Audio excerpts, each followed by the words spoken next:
maka terjadilah pertempuran yang sangat besar, ya. Sampai-sampai Pak Karno itu pernah mengatakan bahwa Baik, Assalamualaikum warahmatullahi wabarakatuh, Pak. Waalaikumsalam warahmatullahi wabarakatuh. Kami dari Cak Bimo, Canggukan Bimas Modern di Bimas Polda Jatim. Terima kasih atas waktunya, Pak. Siap. Bisa ngobrol-ngobrol ringan, Pak, di Siap. Tugu Pahlawan ini, Pak. Kebetulan ini di museum nih, Pak. Ya? Museum apa nih, Pak? Museum 10 November. Museum 10 November. Terkait Hari Pahlawan yang di bulan November ini akan kita peringati.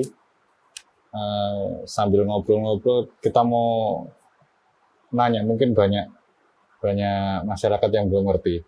Apa ini, Pak, sejarahnya Tugu Pahlawan ini gimana? Bisa diceritakan, Pak, Tugu Pahlawan mungkin? Ya, terima kasih. Assalamualaikum warahmatullahi wabarakatuh.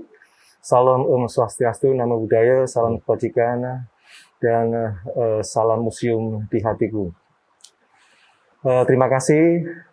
Tugu Pahlawan itu memang sejarahnya tidak lepas dari peristiwa masa lalu, peristiwa pertempuran yang pernah terjadi di kota Surabaya, yang populer dengan istilah pertempuran 10 November. Nah, di situ terkait dengan kedatangan sekutu, yang ternyata faktanya itu diboncengi oleh tentara Belanda, yang memang benar-benar masih belum rela atau mengikhlaskan Indonesia dan Surabaya khususnya kembali Indonesia merdeka. Artinya kita di situ mempertahankan kemerdekaan di situ. Maka dengan datangnya sekutu di Surabaya itu banyak polemik dan konflik-konflik yang terjadi di sini, karena terus terang waktu itu memang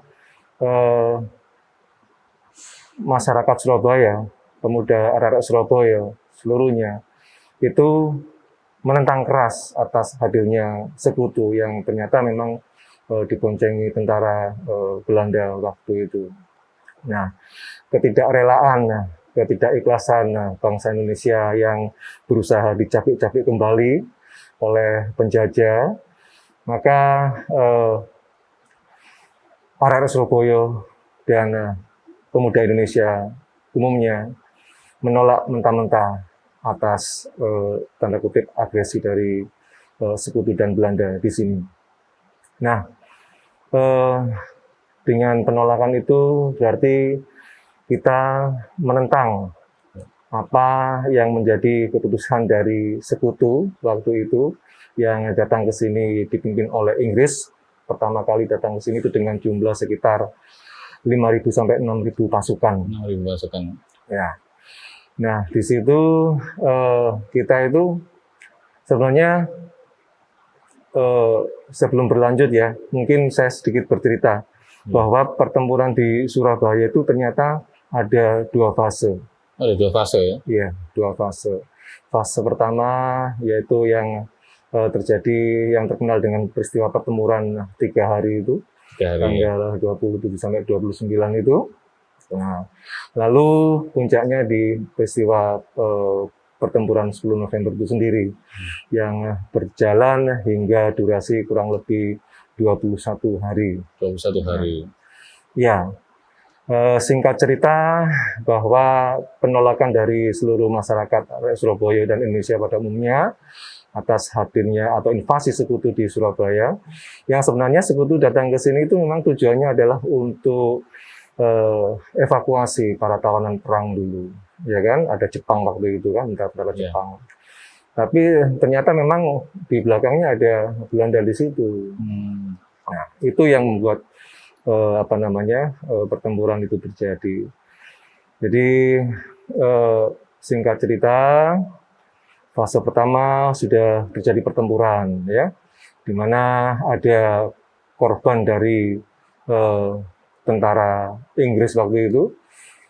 Jangan salah, ternyata ada jenderal Inggris itu yang mati dalam peristiwa pertempuran di Surabaya itu bukan hanya Brigadir Jenderal Malabi. Jenderal Malabi. Iya, jadi di fase pertama itu Malabi menjadi korban perang di situ. Lalu di fase kedua juga ada Robert Gaylord Simon yang juga mati dalam peristiwa pertempuran fase kedua tanggal 11 November 1945 di situ. Artinya setelah puncaknya ada semacam ancaman ya di fase kedua itu tadi, tepat tanggal 9 November 1945 yang namanya ultimatum atau ancaman dari tentara sekutu itu mengancam bahwa kita itu harus menyerah, bertekuk lutut tanpa syarat apapun kepada pihak Inggris. Nah, mau nggak? Pertanyaannya kan gitu. Nah, kalau orang Jakarta bilang atau orang Surabaya bilang itu ya kita itu kan memang terkenal boneknya itu dari dulu ya, bonek-bonek secara positif seperti itu ya. Artinya lu jual gue beli kan gitu ya. Nah, karena itulah maka yang namanya pihak sekutu tentara Inggris waktu itu yang dimana jenderalnya mati dalam peristiwa pertempuran waktu itu. Nah, itu menjadi marah besar. Akhirnya sekali lagi timbullah ancaman atau ultimatum tersebut. Sekali lagi tepat tanggal 9 November 1945 kita diancam, kita tetap konsisten untuk mempertahankan, sekali lagi untuk mempertahankan kemerdekaan dan kedaulatan negara Republik Indonesia melalui pertempuran di Surabaya itu. Ya, benar sekali. Tepat tanggal 10 November, tepat jam 6 pagi, maka kota Surabaya itu dibombardir dari berbagai penjuru, baik itu dari darat, laut, dan udara. Tembakan itu menuju pada titik sasaran gedung-gedung vital di kota Surabaya. Ya, semua hancur seperti itu. Yang tepat berada di titik Tugu Pahlawan berdiri. Tugu Pahlawan ini. Ya, dulu ada gedung yang sangat bersejarah. Seandainya gedung tersebut masih bagus ya, mungkin bisa menjadi bagian dari aset bangunan cagar budaya di kota Surabaya karena bagus sekali. Makanya di museum ini nih tersimpan bukti-bukti material terkait sama peristiwa pertempuran di masa itu, termasuk cerita tentang gedung atau markas Ken Petai yang dulu pernah dibangun oleh Belanda pada tahun 1895 dengan arsitek Guldsmith waktu itu. Nah, yang digunakan pertama kali untuk gedung Raad van Justitie atau pengadilan tinggi. Nah, karena itulah maka terjadilah pertempuran yang sangat besar ya. Sampai-sampai Pak Karno itu pernah mengatakan bahwa pertempuran di Surabaya itu pertempuran yang sangat dahsyat yang pernah terjadi di seluruh Nusantara. Ya, karena puluhan ribu orang mati di sini. Baik itu tentara sipil maupun baik itu tentara maupun sipil, orang sipil. Lalu banyak yang menjadi korban pertempuran di sini. Maka singkat cerita, setelah pertempuran Surabaya itu berakhir, ya, ada semacam istilah yang mengatakan bahwa kita itu memang kalah dalam pertempuran, tapi kita memenangkan peperangannya. Artinya apa? Kita memang dalam pertempuran itu dari sektor terdepan di Surabaya Utara sampai kita mundur ya karena desakan dari sekutu itu hingga ke selatan kota Surabaya sampai keluar kota Surabaya ya. Bahkan ibu kota provinsi pun, Provinsi Jawa Timur itu pernah berpindah-pindah 11 kali sampai ke Gunung Wilis juga. Dan kantor kota Madya Surabaya waktu itu juga pernah berpindah dari kota Surabaya. Ini membuktikan bahwa kita memang kalah dalam pertempuran itu. Tapi jangan salah, kita memenangkan peperangannya. Karena bagaimanapun juga negara yang sebenarnya sudah merdeka dan berdaulat secara penuh itu tidak boleh dicapik-capik kembali oleh bangsa lain. Karena itu kita mempertahankan di situ. Nah, terbukti dunia mengakui, hingga PBB juga mengakui bahwa bangsa Indonesia adalah bangsa yang sudah merdeka dan berdaulat penuh seperti itu. Nah, akhirnya untuk menghargai ya jasa-jasa para pahlawan yang telah mempertaruhkan jiwa dan raganya dalam peristiwa pertempuran di kota Surabaya. Maka atas first idea atau ide pertama kali dari Soekarno ketika datang ke Surabaya melihat puing-puing berserakan di sini. Beliau ada di kantor gubernur lantai 2 seberang jalan sini. Beliau melihat bahwa kita akan membangun sebuah tempat yang monumental di sini. Artinya bisa mengedukasi generasi masa depan kita untuk nantinya bisa menghargai jasa-jasa para pahlawan pendahulu bangsa. Nah, akhirnya tercetuslah ide Pak Karno untuk membangun monumen Tugu Pahlawan di titik bekas puing-puing berserakan gedung Radvan Justisi atau markas Ken Petai. Oh, jadi posisinya memang di bekas markasnya. Siap, betul. Mulai tahun berapa ini Pak dibangunnya? Kalau monumen Tugu Pahlawan itu pertama kali dibangun tahun 1951. 51 ya? Iya, dan diresmikan tahun 1952. 52. Iya. Jadi udah sampai sekarang ya masih terjaga ya, Pak ya? Iya, siap. Karena itu bagian dari bangunan cagar budaya kita yang perlu kita lestarikan. Tugu Pahlawan itu bukan aset Surabaya, tapi aset nasional. Siap. Ini kan banyak sekali aset, kebetulan ini monumen. Ini monumen baru atau ikut bagian dari udah lama ini, Pak? Begini, setelah monumen Tugu Pahlawan itu berdiri, ya, untuk mengembangkan, artinya untuk mengedukasi masyarakat, gitu. Akhirnya dibangunlah sebuah museum yang namanya Museum 10 November. 10 November. Museum 10 November itu istilahnya apa ya? Tempat atau etalase terkait sama sejarah budaya bangsa Indonesia, khususnya terkait sama pertempuran 10 November di kota Surabaya. Jadi Museum 10 November itu menjelaskan dari apa yang sudah dibangun terlebih dahulu, yaitu monumen Tugu Pahlawannya itu. Kemudian ini kan monumen luas sekali ya, kalau dilihat secara peta ini udah di tengah kota ya. Iya, siap. Susah sekali ya, kebetulan udah kanan kiri udah gedung semua ya. Iya. Monumen Tugu Pahlawan ini dikelola di bawah dinas apa, Pak? Monumen Tugu Pahlawan dan Museum 10 November Surabaya itu di bawah Dinas Kebudayaan dan Pariwisata Kota Surabaya. Yeah. Dan kami di bawah pemerintah Kota Surabaya. Kota, ya. Yeah. Stafnya ada banyak ya, Pak? Ya, siap. Yang kerja ini kan saya lihat tiap hari dirawat nih pasti. Iya, siap. Ada maintenance-nya. Kalau nggak dirawat pasti udah berantakan kan itu. Iya, siap. Terkait edukasi tadi yang disampaikan. Siap. Dengan Pak, berarti edukasi ada pengunjung nih Pak? Iya, siap. Ini kan sebelum, pasti kita terpengaruh dengan era pandemik ini ya Pak? Siap. Sebelum pandemik, rata-rata pengunjungnya banyak nggak? Menurut data, range pengunjung ya, hitungan setiap bulan itu range-nya antara 22 sampai 26 ribu. 26 ribu ya? Itu di luar high season kita, biasanya di bulan Oktober dan November, yang bisa mencapai angka sekitar 44 ribu. Jadi sarana edukasi juga sarana mengenal sejarah lagi, Mas? Iya, jadi sesuai dengan fungsi museum itu, satu untuk riset, yang kedua edukasi, dan ketiga untuk kepentingan enjoyment atau rekreasi. Rekreasi. Iya. Nah, ini kan pandemi tutup mulai kapan ini, Pak? Kami tutup museum itu per 16 Maret 2020. Ya? Kalau sampai sekarang berarti berapa? 7 bulan ya. 7 bulan. Ada rencana untuk buka lagi kapan, Pak? Sementara ini kami belum ada arahan, namun begitu kami sudah mempersiapkan terkait dengan protokol COVID untuk destinasi wisata, khususnya di Museum 10 November seperti itu. Karena kan tempat-tempat wisata lain udah mulai bukanya. Iya, siap.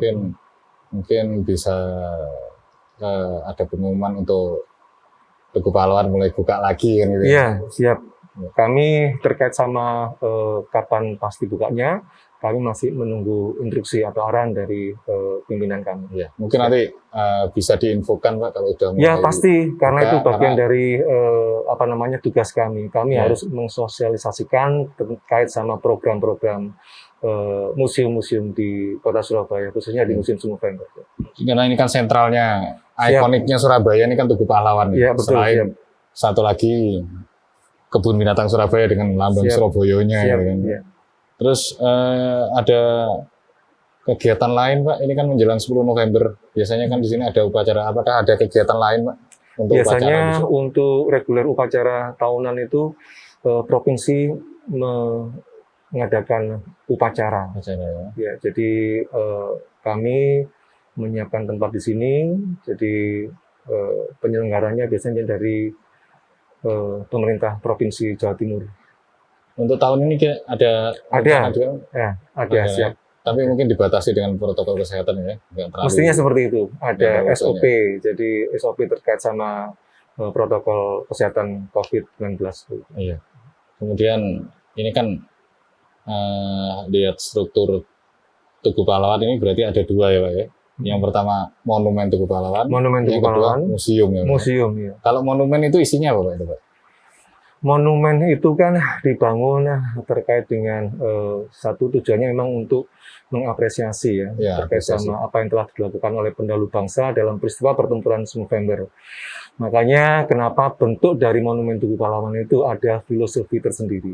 Iya. Ya, jadi kalau Mas Hendro menanyakan isinya ada apa, ya, jadi isinya itu mengandung sebuah filosofi. Iya, Ya. filosofinya. Seperti kita ketahui, kalau nanti pengunjung bisa masuk ke museum nih, kita ada di salah satu bagian storyline kita yang menceritakan tentang sejarah dari Monumen Tugu Pahlawan itu. Ini ada juga ya. Mulai kenapa dibangun, lalu kondisi dibangun waktu itu situasinya seperti apa, lalu ada masalah apa, lalu nanti selesainya kapan, berapa lama dibangun, lalu siapa saja yang membangun, itu kita jelaskan semua di zona 4, zona sejarah Tugu Pahlawan. Oh, zona 4 ya. Jadi Iya, jadi mungkin masyarakat nanti akan masuk Iya, lagi kalau ingin tahu betul. masuk ke zona 4 Nah, ya. betul. Salah satu terkait sama pertanyaan Mas Hendro tadi, bahwa memang Tugu Pahlawan itu memang kan terkait ya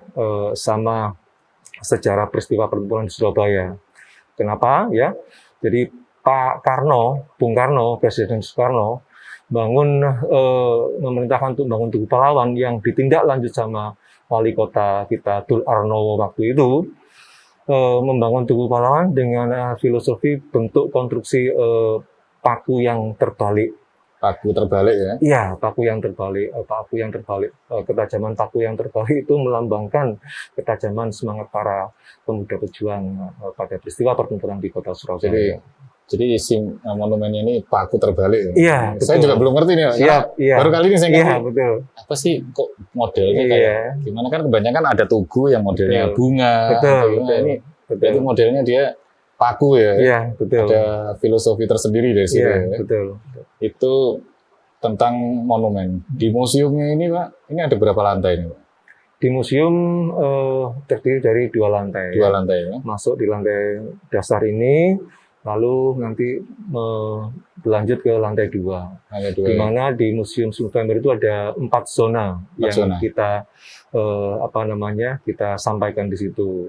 Ya, kita melalui zona 1 terkait sama Surabaya pada masa proklamasi, Proklamasi. lalu Surabaya pada masa pasca proklamasi, lalu Surabaya pada masa pertempuran 10 November, kita ceritakan juga.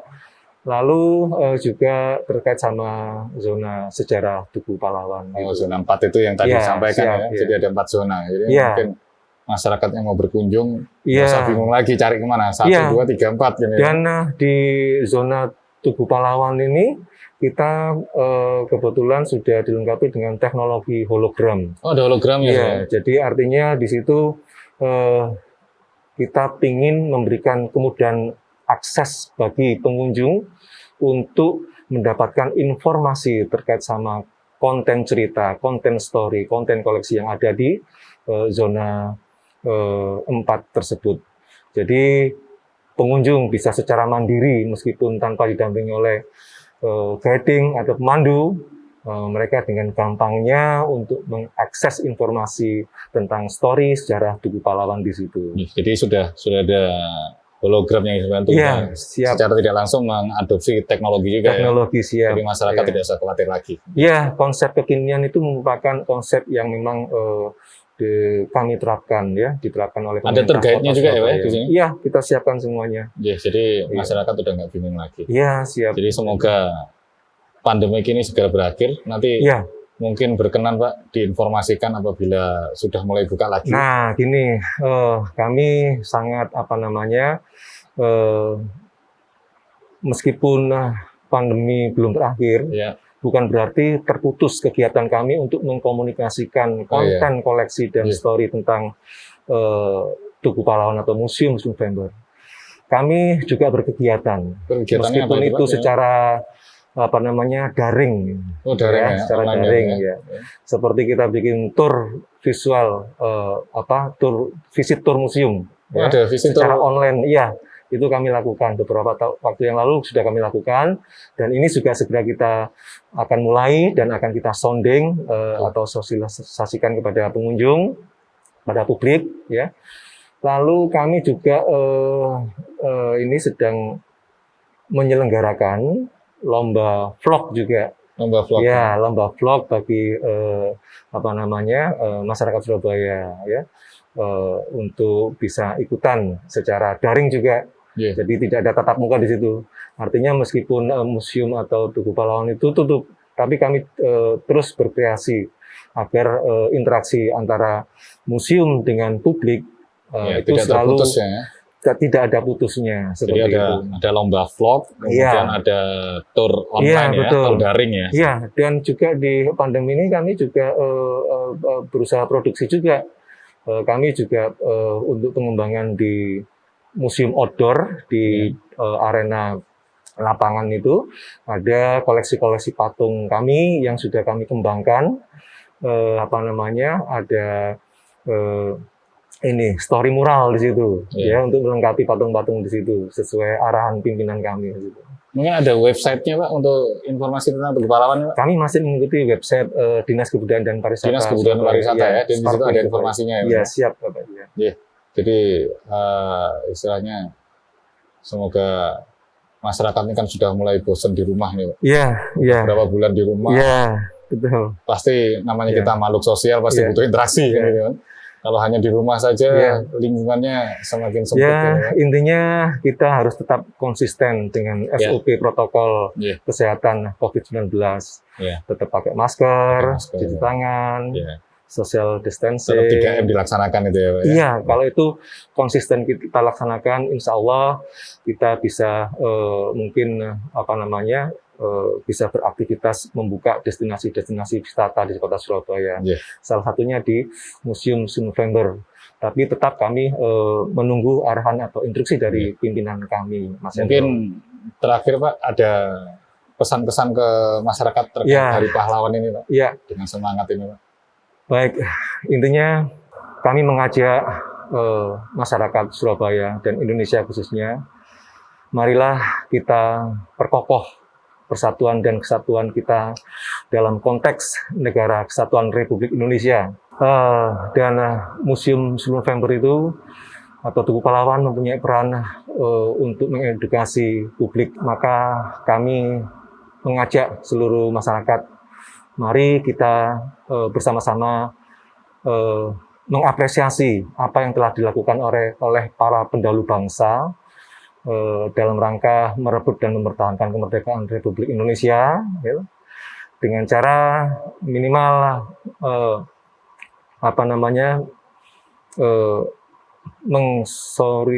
tauladani apa yang telah dilakukan oleh para pendahulu bangsa itu. Nah, singkatnya kami ingin mengajak, ayo untuk media untuk mengapresiasi para pendahulu bangsa itu, kita bisa datang ke Museum 10 November 10 di situ. Ada pesan yang mau saya sampaikan juga. Mungkin setelah masa pandemi selesai, ya, atau setelah museum dibuka, kami akan mengajak masyarakat dengan mengikuti pantun atau parian dari kami. Oh iya, Ya. gimana Pak? Nang kalidami mangan bakwan. Kalidami banyune nyumber. Ayo rek, mrene yo nang Tugu Pahlawan. Mergo nang Tugu Pahlawan ono museum 10 November. Nah, cakep ya. Jadi di Hari Pahlawan ini, pada saat Tugu Pahlawan dibuka, semoga masyarakat yang sudah pengen masuk ke sini, pengen mengunjungi ke sini, Pak, Siap. bisa datang Siap. dengan SOP yang ada. Siap. Ya. Dan poin yang terakhir, mungkin dari parian jenengan bisa disampaikan bahwa Siap. Tugu Pahlawan telah melakukan protokol kesehatan Siap. SOP. Siap. Jadi jangan lupa jas merah, jangan Jas merah. sekali-kali melupakan sejarah. Sejarah. Ya, selamat Hari Pahlawan Siap. tahun 2020. Terima kasih Pak atas Siap. waktunya di Museum Siap. 10 November, kebetulan Siap. Museum Tugu Pahlawan 10 November. Siap. Atas waktunya kami ucapkan terima kasih dari Kurang Bimo. Saya Siap. kiri. Siap. Wassalamualaikum warahmatullahi wabarakatuh. Waalaikumsalam warahmatullahi wabarakatuh.